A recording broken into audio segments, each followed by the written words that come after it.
ನಮಸ್ತೆ ನಮ್ಮ ಪ್ರಿಯ ವೀಕ್ಷಕರೇ, ನಮ್ಮ ಲಕ್ಷ ಚಾನಲ್ಗೆ ಸ್ವಾಗತ. ವೀಕ್ಷಕರೇ, ಇವತ್ತು ನಾವು ನೋಡ್ತಿರೋ ಅಂಥದ್ದು ಭಾಳ ಜನಗಳು ಕೇಳ್ತಾ ಇದ್ದೀರಾ, ಮಹಾಕಾಳಿದು ಕಾಳಿ ಸಿದ್ಧಿ ಮಂತ್ರ ಕೊಡಿ, ಕಾಳಿನ ವಶ ಮಾಡ್ಕೊಳ್ಳೋದು ಹೇಳಿ ಅಂತಂದ್ಬಿಟ್ಟು. ವೀಕ್ಷಕ, ಕಾಳಿ ಅಂದರೆ ಸಾಮಾನ್ಯ ಅಲ್ಲ, ಅವಳು ಜಗತ್ತಾಯಿ. ಅವಳನ್ನ ನೀವು ಸಿದ್ಧಿ ಮಾಡ್ಕೋಬೇಕು ಅಂದರೆ ಭಾಳ ಕಷ್ಟ ಇದೆ. ಸುಮ್ಮನೆ ಒಂದು ಎಲ್ಲೋ ಹೋಗಿ ಕೂತ್ಕೊಂಡ್ವಾ ಅಥವಾ ಮನೇಲಿ ಕೂತ್ಕೊಂಡ್ವಾ, 2 ದೀಪ ಹಚ್ಚಿ ಅಲ್ಲಿ ಕೂತ್ಕೊಂಡು ಒಂದು ವಿಗ್ರಹಕ್ಕೆ ಹೂವು ಹಾಕಿ ಮಾಡೋ ಅಂಥದ್ದಲ್ಲ. ಅದಕ್ಕೆ ಸಾಕಷ್ಟು ಕಷ್ಟಗಳಿದ್ದಾವೆ. ಅದನ್ನೆಲ್ಲ ನೀವು ಕಷ್ಟಗಳನ್ನೆಲ್ಲ ಪಟ್ಟು ಆ ಒಂದು ವಿಧಿವಿಧಾನಗಳನ್ನ ನಾವು ಏನೇ ಕಷ್ಟ ಬಂದರೂ ಅದನ್ನು ಸಿದ್ಧಿ ಮಾಡ್ಕೊಳ್ತೀವಿ ಅನ್ನೋರಿದ್ದರೆ ಮಾತ್ರ ಇದನ್ನು ಮಾಡ್ಕೋಬೇಕೇ ಹೊರ್ತು ಸುಮ್ಮನೆ ಹುಡುಗಾಟಕ್ಕೆಲ್ಲ ನನಗೂ ಗೊತ್ತು, ನಾನು ಮಾಡ್ಕೊಳ್ತೀನಿ, ಅದ್ರ ಬಗ್ಗೆ ನನಗೆ ವಿಚಾರ ಹೇಳಬೇಕು ಅಂತ ಕೇಳ್ತಾ ಇರ್ತೀರ. ಹಾಗಾಗಿ ಇವತ್ತು ಅದ್ರ ಏನು ಯಾವ ಥರ ನೀವು ಮಾಡ್ಕೋಬೇಕು, ಅಷ್ಟು ಪಟ್ಟು ನೀವು ಮಾಡಿಕೊಂಡ್ರೆ ಆಗುತ್ತಾ ನಿಮ್ಮ ಕೈಲಿ ಅಷ್ಟು ಕಷ್ಟಪಡೋಕ್ಕೆ? ಅದರದ್ದೆಲ್ಲ ಕೆಲವೊಂದು ವಿಧಾನಗಳಿರ್ತವೆ. ಕೆಲವರು ತೋರಿಸ್ತಾರಲ್ವ, 2 ಮಂತ್ರ ಕೊಟ್ಟು 2 ಮಾತು ಹೇಳ್ಬಿಟ್ಟು ಮುಗಿಸ್ತಾರೆ. ಯಾಕೆ ಅಂತಂದರೆ ಅದನ್ನು ಮಾಡ್ಕೊಳ್ಳೋದು ಕಷ್ಟ ಇದೆ. ಅದನ್ನು ರಿಯಲ್ ಆಗಿ ನಿಮಗೆ ಹೇಳಿದಾಗ ನಿಮಗೂ ಅರ್ಥ ಆಗುತ್ತೆ ಪಾಪ. ಯಾಕೆ ಸುಮ್ಮನೆ ಎಲ್ಲರೂ ಏನೋ ಕಾಳಿನ ಹೊಲಿಸ್ಕೊಂಬಿಟ್ಟಿದ್ದೀನಿ, ಒಂದು ಕೋಳಿನೋ ಒಂದು ಮೇಕೆನೋ ಕೊಟ್ಬಿಟ್ಟು ರಕ್ತ ಕೊಟ್ಬಿಟ್ಟು ಕಾಳಿ ಬಂದು ಹೇಳಿಬಿಡ್ತಾಳೆ. ಅದನ್ನಷ್ಟೆಲ್ಲ ಮಾಡ್ಕೋಬೇಕು ಅಂದರೆ ಅವಳು ಬಂದು ನಿಮ್ಗೆ ಹೇಳಿ ನೀವು ಬಲಿ ಕೊಟ್ಟು ನಿಮ್ಮ ಹತ್ರ ಯಾವುದೋ ಒಂದು ರೀತಿ ರೂಪದಲ್ಲಿ ಬಂದು ನಿಮಗೆ ಮಾತಾಡ್ಬೇಕು ನಿಮ್ಮ ಹತ್ರ ಅಂದರೆ ಎಷ್ಟು ಕಷ್ಟ ಇದೆ. ಅಷ್ಟು ಈಸಿಯಾಗಿ ಒಂದು ದೇವರುಗಳನ್ನ ನಾವು ಪ್ರತ್ಯಕ್ಷ ಮಾಡ್ಕೊಳ್ತೀವಿ, ಅಥವಾ ಅವರು ನಾವು ಕೇಳ್ದಂಗೆ ಅವ್ರು ಹೇಳ್ತಾರೆ ಅಂದರೆ ಅದಕ್ಕೆ ಎಷ್ಟು ನೀವು ಸಿದ್ಧಿ ಮಾಡ್ಕೋಬೇಕು, ಎಷ್ಟು ಕಷ್ಟಪಡಬೇಕು ಅನ್ನೋದು ಇವತ್ತು ಒಂದು ವಿಡಿಯೋದಲ್ಲಿ ನಾನು ನಿಮ್ಗೆ ತಿಳಿಸ್ಕೊಡ್ತೀನಿ. ಸಾಧ್ಯವಾದರೆ ನಿಮಗೆ ಹೌದು ಇಷ್ಟು ಇದ್ದೆ, ನಾನು ಇಷ್ಟು ಕಷ್ಟಪಟ್ಟೇ ಪಡ್ತೀನಿ, ಸಾಧನೆ ಮಾಡ್ಕೊಳ್ತೀನಿ ಅನ್ನೋರಿದ್ದರೆ ನೀವು ಇದನ್ನು ಬೇಕಾದ್ರೆ ಮಾಡ್ಕೊಳ್ರಿ. ಇದೆಲ್ಲ ಒಂದು ಏನಪ್ಪ ಅಂದರೆ ಇದನ್ನು ಒಬ್ಬ ಸಾಧಕ ಮಾಡಬೇಕು ಅಂದರೆ ನಿತ್ಯ ಕರ್ಮಗಳಲ್ಲಿ ಒಂದು ಮಾಡಿಕೊಂಡು ಅದನ್ನು ಶ್ವೇತ ಬಟ್ಟೆ, ಕೆಂಪು ವರ್ಣದ ಬಟ್ಟೆ ಇದನ್ನು ಹಾಕ್ಕೊಂಡು, ಕೆಂಪು ಅಥವಾ ಒಂದು ಉಣ್ಣೆ ಬಟ್ಟೆ ಥರದ್ದು ಮಿಶ್ರ ಆಗಿರುವಂಥ ಬಟ್ಟೆ ಕೂಡ ಅದನ್ನು ಏನು ಕೂತ್ಕೊಳ್ಳೋಕ್ಕೆ ಆಸನ ಥರ ಹಾಕ್ಕೊಂಡು, ಇಷ್ಟು ಒಂದು ಜಪ ಅಂತ ಇರುತ್ತೆ. ಅದ್ರ ಮೇಲೆ ಅಷ್ಟು ಆಗೋ ತನಕ ನೀವು ಯಾವುದೇ ರೀತಿಗೆ ಆಸನದಿಂದ ಕದಲಬಾರ್ದು. ಅಲ್ಲೆಲ್ಲೋ ಮಾತಾಡ್ಕೊಂಡು, ಇಲ್ಲೆಲ್ಲೋ ಯಾರ್ದೋ ವಾಯ್ಸ್ ಕೇಳಿಕೊಂಡು, ಫೋನ್ ರಿಂಗ್ ಆಗ್ತಾ ಇರುತ್ತೆ, ಆ ಕಡೆ ಈ ರೀತಿ ಎಲ್ಲ ಆದಾಗ ಡೈವರ್ಟ್ ಆಗುತ್ತೆ ನಿಮಗೆ, ಅಂದರೆ ಮನಸ್ಸು ಚಂಚಲ ಆಗಿಬಿಡುತ್ತೆ. ಹಾಗಾಗಿನೇ ಆಗಿನ ಕಾಲದಿಂದ ಇದನ್ನು ಒಂದು ಭಾಳ ಒಂದು ಗುಟ್ಟಾಗಿ ಅಥವಾ ಗುಪ್ತವಾಗಿ ಇದನ್ನು ಪೂರ್ತಿ ಹೊರಗಡೆ ಎಲ್ಲೂ ಕೊಡ್ತಾ ಇಲ್ಲ. ಯಾಕೆಂದ್ರೆ ಮಾಡೋದು ಕಷ್ಟ ಇದೆ. ಸ್ವಲ್ಪ ಹೆಚ್ಚು ಕಮ್ಮಿ ಆದಾಗ ಅವನ ಜೀವಕ್ಕೆ ಆಪತ್ತಿರುತ್ತೆ. ಹಾಗಾಗಿ ಇದನ್ನು ನಮ್ಮ ದೊಡ್ಡವರು ಮುಚ್ಚಿಕ್ಕಿದ್ದಾರೆ ಅಂತ ಅನಿಸುತ್ತೆ. ಇದ್ರ ಮೇಲೆ ಒಂದು ಮಣೆ ಹಾಕ್ಕೊಂಡು ಹಾಸಿಗೆ ಒಂದು ಹಾಸಿ ಅದ್ರ ಮೇಲೆ ತುಪ್ಪದ ಅಥವಾ ಎಣ್ಣೆ ದೀಪ ಹಚ್ಚಿಕ್ಕಿ ಸುವಾಸಿತವಾದ ಬತ್ತಿ ಎಲ್ಲ ಬೆಳಗಿ ನೈವೇದ್ಯಗಳು ಮಾಡಿ, ಮತ್ತು ಅದನ್ನು ಮಾಡೋರು ಕೂಡ ಕಿರಿಚಾಡಬಾರ್ದು, ಮಧುರವಾಗಿ ಮಾತಾಡಬೇಕು, ಮಿತಿ ಭಾಷೆಗಳಾಗಿರಬೇಕು, ವಿಚಾರ ವಿನಿಮಯ ಮಾಡ್ಕೋಬೇಕು, ಬ್ರಹ್ಮಚಾರ್ಯನ ಪಾಲನೆ ಮಾಡಬೇಕು, ಮತ್ತು ಜಪಗಳು ಮಾಡ್ತಾ ಇರಬೇಕು. ಈ ಮಂತ್ರ ಜಪಕ್ಕಾಗಿ ರುದ್ರಾಕ್ಷಿ ಅಥವಾ ಸ್ಫಟಿಕ, ತುಳಸಿ ಅಥವಾ ಚಂದನದ ಮಾಲೆ ಅಂತಿರುವಲ್ಲ ಅದನ್ನು ಕೂಡ ನೀವು ಪ್ರಯೋಗ ಮಾಡ್ಬೋದು. ಯಾವುದೇ ರೀತಿ ಸಾಧ್ಯವಾಗ ಸ್ಥಿತಿಯಲ್ಲಿದ್ದಾಗ ಮಾನಸಿಕವಾಗಿ ಎಣಿಕೆ ಕೂಡ ಮಾಡ್ಕೋಬೋದು. ಅಂದರೆ ನಮ್ಗೆ ಆ ಶಕ್ತಿ ಇದೆ, ಇಲ್ಲಿ ಎಣಿಸ್ತಾ ಇದ್ದರೆ ನಮ್ಮ ಮನಸ್ಸಿನಲ್ಲಿ ಎಣಿಕೆ ಹಾಕ್ಕೊಳ್ತೀವಿ ಅಂತ ಕೂಡ ಮಾಡ್ಕೋಬೋದು ನೀವು. ಇದೆಲ್ಲ ಮಾಡ್ಕೋಬೇಕು ಅಂದರೆ ಹಕ್ಕಿಕತ್ತು ಮಾಲೆ ಇದು ಆಗುತ್ತೆ. ಮತ್ತು ಈ ಹಕ್ಕಿಕತ್ತು ಮಾಲೆ ಮತ್ತು ಇದು ಈ ಕಪ್ಪೆ ಚಿಪ್ಪುಗಳ ಮಾಲೆ ಅಂತೀವಿ, ಸಮುದ್ರದಲ್ಲಿ ಬಿದ್ದಿರುತ್ತೆ ಕಪ್ಪೆ ಚಿಪ್ಪುಗಳು ಅದು ಅಂತ ಅಂದ್ಬಿಟ್ಟು, ಅದರಲ್ಲಿ ಕೂಡ ಮಾಲೆ ಮಾಡ್ತಾ ಇದ್ದಾರೆ ಈಗ. ಅದನ್ನು 108 ಮಾಲೆ ಮಣಿಗಳಿರೋ ಅಂಥದ್ದನ್ನ ತಂದು ಅದರಲ್ಲಿ ಕೂಡ ನೀವು ಮಂತ್ರ ಜಪ ಮಾಡಿ ಅಧಿಕವಾಗಿ ಕೂಡ ಲಾಭ ಬರುತ್ತೆ. ಅದರಲ್ಲಿ ಕೂಡ ಮಾಡ್ಕೊಂಡಾಗ ಬರುತ್ತೆ. ಅದಕ್ಕೆ ಇಷ್ಟೇ ಮಾಡ್ತೀವಿ ಅಷ್ಟೇ ಮಾಡ್ತೀವಿ ಅಂತೇನಿಲ್ಲ. ಇದು ಏನು ಅಂದರೆ ಒಬ್ಬ ಮನುಷ್ಯನಿಗೆ ಇಷ್ಟು ಅಂತ ಹೇಳ್ತೀವಿ, ಅದ್ರ ಮೇಲೆ ಹೆಚ್ಚಿಗೆ ಮಾಡಿಕೊಂಡ್ರೆ ನಿಮ್ಗೆ ಯಾವುದೇ ರೀತಿಯ ತೊಂದರೆ ಇಲ್ಲ. ಮಂತ್ರಗಳು ಚಿಕ್ಕದಾಗಿರಲಿ ಅಥವಾ ಶಾಸ್ತ್ರವಾಗಲಿ, ಅಂದರೆ ಸಾವಿರ ಥರ ಇರಲಿ, ಲಕ್ಷಗಟ್ಟಲೆ ಇರಲಿ, ಅದನ್ನೆಲ್ಲ ಜಪ ಮಾಡಬೇಕಾಗುತ್ತೆ. ಅಕಸ್ಮಾತ್ ನಿಮಗೆ ಅಷ್ಟೊಂದು ದೊಡ್ಡದಾಗಿರೋದು ಮಾಡಲಿಕ್ಕಾಗಲ್ಲ ಅಂದರೆ 108 ಮಾಡ್ಬೋದು ಅಥವಾ 1008 ಮಾಡ್ಬೋದು. ಇದನ್ನೆಲ್ಲ ಒಂದು ನಾವು ಕಷ್ಟಪಟ್ಟರೆ ಮಾತ್ರ ಇದು ನಮಗೆ ಸಿಗುತ್ತೆ ಹೊರತು ಕಷ್ಟಪಡಲಿ ನಮಗೆ ಸಿಕ್ಕಲ್ಲ. ಇದೆಲ್ಲ ಪ್ರಯೋಗ ಮಾಡಬೇಕಾದ್ರೆ ಮಧ್ಯಗತಿಲಿ ಮಾಡಬೇಕು. ಒಂದು ಜಪದ ಮೇಲೆ ಕೂತ್ಕೊತೀವಿ ಅಂದರೆ ಸಾಧಕರು ಹಿರಿಯರ ಆಶೀರ್ವಾದ ಪಡ್ಕೋಬೇಕು. ಸಾಧು ಸಂತರಿಗೆ ಅನಾಥರಿಗೆ ದಾನ ಧರ್ಮ ದಕ್ಷಿಣೆ ಅಂತ ಕೊಡಬೇಕಾದೆ ಈ ಮಾಡೋ ಅಂಥ ಸಮಯದಲ್ಲಿ ಇಂಥದ್ದೇ ಒಂದು ದಿಕ್ಕು ಅಂತ ಕೂತ್ಕೊಳ್ಳುತ್ತೆ.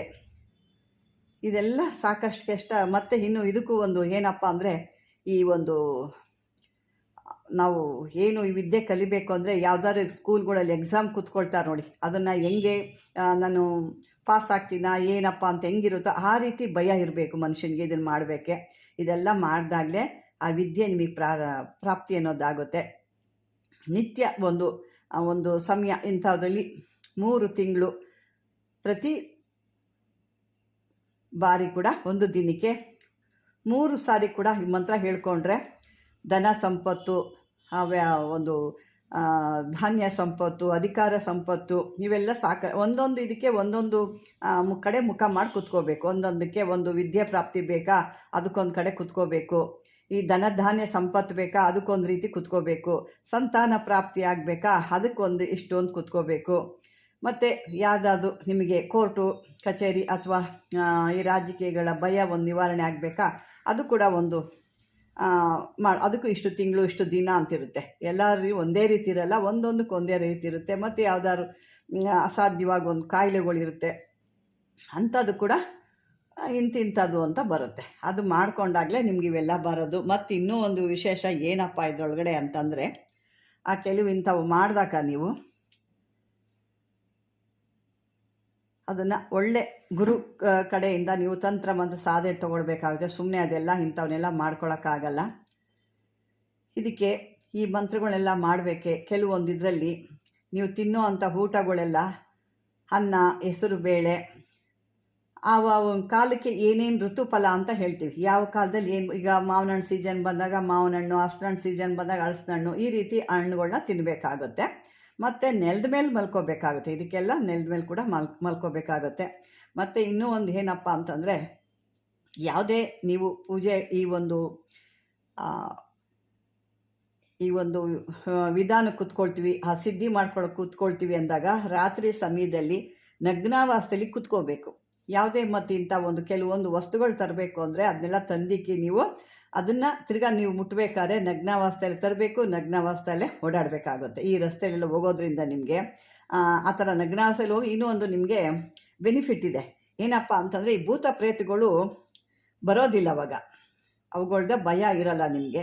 ಹಾಗಾಗಿ ಕೆಲವೊಂದು ಅದನ್ನು ಯಾವುದೇ ರೀತಿ ತಿರುಗಿ ಕೂಡ ನೋಡಬಾರವೆಲ್ಲ ತೊಂದರೆ ಆಗುತ್ತೆ. ಆ ರೀತಿ ಒಂದು ಸಾಕಷ್ಟಿದೆ ನೋಡಿ. ಈ ರೀತಿ ಬೆತ್ತಲೆಯಾಗಿ ಮಾಡೋದು ಇವೆಲ್ಲನೂ ಇರುತ್ತೆ. ಇಂಥವನ್ನೆಲ್ಲ ನಾವು ದಾಟಿ ಮಾಡ್ತೀವಿ, ನಮ್ಗೆ ಆ ಛಲ ಇದೆ ಅಂತಂದರೆ ಈ ಕಾಳಿದಾಗ್ಬೋದು, ದುರ್ಗೆದಾಗ್ಬೋದು, ಆಂಜನೇಯಂದಾಗ್ಬೋದು, ಸಾಕಷ್ಟು ಇದ್ದಾವೆ.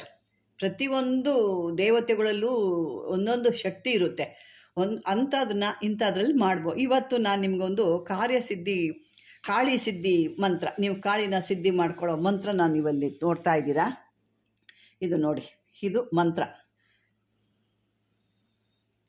ಮಹಾಕಾಳಿದು ಒಂದು ಶಕ್ತಿಶಾಲಿ ಮಂತ್ರ. ಇದಕ್ಕೆ ಶನಿವಾರ ರಾತ್ರಿಯಲ್ಲಿ ನೀವು, ನಾನು ಮೊದಲೇ ಹೇಳಿದ್ನಲ್ವ, ನಿರ್ವಸ್ತ್ರರಾಗಿ ನೀವು ಅಂದರೆ ಬೆತ್ತಲಿ ಆಗಿ ನೀವು ಇದನ್ನು ಜಪ ಮಾಡಬೇಕಾಗುತ್ತೆ. ಜಪ ಮಾಡಿ ಸಾಧನೆ ಆದಮೇಲೆ ಸಾಮಾನ್ಯ ಭಕ್ತಾದಿರಿಗೆಲ್ಲ ನೀವು ಅವ್ರಿಗೆ ನಿಮ್ಮ ಕೈಲಾದಂಥ ಒಂದು ಸಹಾಯನ ಮಾಡ್ಬೋದು. ಅಂದರೆ ಊಟ ತಿಂಡಿ ಅಥವಾ ಯಾರಿಗೋ ಕಷ್ಟ ಇರೋರಿಗೆ ನಿಮ್ಮ ಕೈಲಾದಂಥ ಸಹಾಯ ಇವೆಲ್ಲ ಮಾಡ್ಬೋದು. ಇದನ್ನೆಲ್ಲ ಏನಕ್ಕೆ ನಾನು ಇಷ್ಟು ಇದಾಗಿ ಹೇಳ್ತಿದ್ದೀನಿ ಅಂತ, ಇದನ್ನು ಈ ಕಾಳಿ ಸಿದ್ಧಿ ಮಂತ್ರನ ಇದು ಸಾಮಾನ್ಯ ಸುಮ್ಮನೆ ನೀವು ಜ್ಞಾನಾರ್ಜನೆ ಬೆಳ್ಕೊಳ್ಳಿ, ಜ್ಞಾನಾರ್ಜನೆ ನಿಮಗೆ ಬೆಳೀಲಿ ಅಥವಾ ಜ್ಞಾನಾರ್ಜನೆ ಗೊತ್ತಾಗಲಿ ಅನ್ನೋ ಉದ್ದೇಶಕ್ಕೆ ಈ ಒಂದು ಕಾಳಿ ಮಂತ್ರ ಮತ್ತು ಇಷ್ಟೋ ತನಕ ನಿಮಗೆ ಇದು ಹೇಳಿದ್ದು. ಇದೆಲ್ಲ ನಾನು ಪಾಲನೆ ಮಾಡಿ ಸಿದ್ಧಿ ಮಾಡಿಕೊಂಡು ಅದನ್ನು ಪ್ರಯೋಗ ಮಾಡ್ತೀನಿ, ಆ ಒಂದು ಶಕ್ತಿ ನನಗಿದೆ ಅನ್ನೋರು ಮಾತ್ರ ಇದನ್ನು ಮಾಡಬೇಕಾಗುತ್ತೆ. ಸುಮ್ಮನೆ ಅಲ್ಲ, ಇನ್ನೂ ಸಾಕಷ್ಟು ಈ ಕಾಳಿ ವಿದ್ಯೆ ಆಗಲಿ, ಆಂಜನೇಯನ ವಿದ್ಯೆ ಆಗಲಿ, ಸುಬ್ರಹ್ಮಣ್ಯ ಆಗಲಿ, ಈ ಎಷ್ಟೋ ದೇವರು ನಮಗಿದಾವೆ. ಅಷ್ಟೂ ದೇವರುಗಳಲ್ಲೂ ನಾನಾ ಥರ ಇದ್ದಾರೆ ನೋಡಿ. ಗಣಪತಿ ನಾವೇನು ಹೇಳ್ತೀವಿ, ಗಣಪತಿನ ಅಯ್ಯೋ ಅವನು ಭಾಳ ವಿದ್ಯಾ ಕೊಡ್ತಾನೆ, ಜ್ಞಾನದಾತ, ಸಿದ್ಧಿದಾತ, ಅವನು ಭಾಳ ಶುದ್ಧವಾಗಿ ಪೂಜೆ ಮಾಡಬೇಕು ಅಂತಾರೆ. ಅದೇ ಗಣೇಶನಲ್ಲಿ ಕೂಡ ಬಲಿ ಕೊಟ್ಟು ನಾವು ಅವನ್ನ ಒಲಿಸ್ಕೊಳ್ಳೋ ಅಂತ ಕೂಡ ಒಂದು ಗಣೇಶ ಇದ್ದಾನೆ. ಆ ಗಣೇಶನ್ ಕೂಡ ಇದೇ ರೀತಿ ಕಾಳಿ ರೀತಿ ನಮಗೆ ಬೇಕಾದನ್ನು ಒದಗಿಸ್ಕೊಟ್ಟು ನಮ್ಮ ಬೇಕಾದನ್ನು ನಮಗೆ ಕಣ್ಣು ಮುಂದೆ ತರೋ ಅಂಥ ಗಣೇಶ ಕೂಡ ಇದ್ದಾನೆ. ಈ ರೀತಿ ಸಾಕಷ್ಟಿದ್ದಾವೆ. ಅದೇ ರೀತಿ ಭೈರವರು ಇರ್ಬೋದು, ಭದ್ರಕಾಳಿ ಇರ್ಬೋದು, ಈ ಸಾಕಷ್ಟಿರ್ತವೆ. ಇನ್ನೂ ಅದು ಯಾಕೆಂದರೆ ಇದರಲ್ಲಿ ಎಲ್ಲ ಏನಪ್ಪ ಅಂತಂದರೆ ಇವ್ರಿಗೆ ಯೂಟ್ಯೂಬ್ಗಳು ನೋಡ್ಕೊಂಡ್ಬಿಡ್ತೀರಾ ಅಷ್ಟು ಈಸಿಯಾಗಿ. ಯಾಕೆ ಅವರೂ ಹಂಗೆ ನಿಮಗೆ ತೋರಿಸಲ್ಲ. ಎಲ್ಲೋ ಒಂದು ಮಂತ್ರ ಕೊಟ್ಟು 2 ಲೈನ್ ಹೇಳ್ಬಿಟ್ಟು ಇದು ಮಾಡ್ಕೊಳ್ಳಿ, ಸಿದ್ಧಿ ಆಗಿಬಿಡುತ್ತೆ, ಬರ್ತಾಳೆ, ನಿಮ್ಗೇನು ಬೇಕೋ ಕೇಳ್ಕೊಳ್ಳಿ ಅಂತ ಹೇಳ್ತಾರೆ. ಅದೆಲ್ಲ ಸುಳ್ಳು. ಆ ಥರ ಇದ್ದಿದ್ರೆ ಎಲ್ಲರೂ ಅದೇ ಥರ ಆಗೋಗ್ಬಿಟ್ಟಿರೋರು. ಆ ಥರ ಅಲ್ಲ. ಇದಕ್ಕೆ ಜ್ಞಾನ, ಇದನ್ನು ಮಾಡೋರು ಯಾವುದೇ ರೀತಿ ಅಂಜಿಕೆ ಇರೋರು ಆಗಬಾರ್ದು. ಮತ್ತು ನಾಚಿಕೆ, ಅಯ್ಯೋ ಹೆಂಗಪ್ಪ ಏನು ಅನ್ನೋದು ಕೂಡ ಇರ್ಬೋದು. ಯಾಕೆ ಬೆತ್ತಲೆ ಆಗಿ ಓಡಾಡ್ಬೇಕಾದ್ರೆ ಅಂಥವ್ರಿಗೂ ಅದು ಒಂದು ಮನಸ್ಸು, ಹೆಂಗಪ್ಪ ಯಾರು ನೋಡ್ತಾರೋ ಏನು ಅನ್ನಂಗೆ ಆಗ್ಬಿಡುತ್ತೆ. ಹಂಗಾಗಿ ಇದು ಎಲ್ಲ ನೀವು ಸಿದ್ಧಿ ಮಾಡ್ಕೊಳ್ತೀರಿ ಅಂದರೆ ನೋಡಿ, ಈಸಿಯಾಗೆ ಈ ರೀತಿ ಮಾಡಿಕೊಂಡಾಗ ಆ ಮಹಾಕಾಳಿ ನಿಮ್ಮ ಎದುರಿಗೆ ಬಂದು ನಿಮಗೆ ಬೇಕಾದದನ್ನ ಕೊಡ್ತಾಳೆ ಅವಳು. ಇದು ಪ್ರಯೋಗ ರೀತಿ. ಇನ್ನೂ ಸಾಕಷ್ಟಿದೆ. ಇದನ್ನೆಲ್ಲ ಹೇಳಕ್ಕೆ ಹೋದಾಗ ನಾನು ಇನ್ನೂ ಒಂದು 7-8 ವೀಡಿಯೋ ಮಾಡಬೇಕಾಗುತ್ತೆ. ಸದ್ಯಕ್ಕಿಷ್ಟು ನೀವು, ಯಾಕೆ ನೀವು ಪ್ರತಿ ಸರಿನೂ ಕೇಳ್ತಾ ಇರ್ತೆ ಕಾಳಿದ್ದ ಸಿದ್ಧಿ ಪ್ರಯೋಗ ಕೊಡಿ ಅಂತ. ಆ ಒಂದು ಉದ್ದೇಶಕ್ಕೆ ಇದನ್ನು ಹೇಳಿದೆ. ಇದನ್ನು ಶಕ್ತಿ ಇದೆ ಅಂದರೆ ಖಂಡಿತ ಇದನ್ನು ಪ್ರಯೋಗ ಮಾಡ್ಕೊಳ್ಳಿ ಅಂತ ಹೇಳ್ತಾ, ವೀಕ್ಷಕರೇ ವಿಷಯ ತಿಳ್ಕೊಳ್ಳಿ. ಮಾಡ್ತಿರೋ ಬಿಡ್ತಿರೋ ಗೊತ್ತಿಲ್ಲ, ಆದರೆ ವಿಷಯ ಹಿಂಗಿದೆಯಾ, ಈ ರೀತಿ ಮಾಡ್ಕೋಬೇಕಾ ಅನ್ನೋದಾದ್ರು ತಿಳ್ಕೊಂಡ್ರೆ ನಿಮಗೆ ಕೊನೆ ಪಕ್ಷ ಅದು ನಮ್ಮ ಕೈಲಿ ಸಾಧ್ಯ ಇಲ್ವಾ ಅನ್ನೋದಾದ್ರು ನಿಮ್ಮ ಮನ್ಸಿಗೆ ಬರುತ್ತೆ. ಹಾಗಾಗಿ ಈ ಒಂದು ವಿಡಿಯೋ ನಿಮಗೆ, ಮತ್ತು ಅದ್ರ ವಿಷಯ ನಿಮ್ಗೆ ಇಷ್ಟವರೆಗೂ ನಾನು ಹೇಳಿದ್ದು. ಅದೇ ರೀತಿ ಈ ಒಂದು ವಿಡಿಯೋ ನಿಮ್ಗೆ ಇಷ್ಟವಾದರೆ ಲೈಕ್ ಮಾಡಿ, ಕಮೆಂಟ್ ಮಾಡಿ,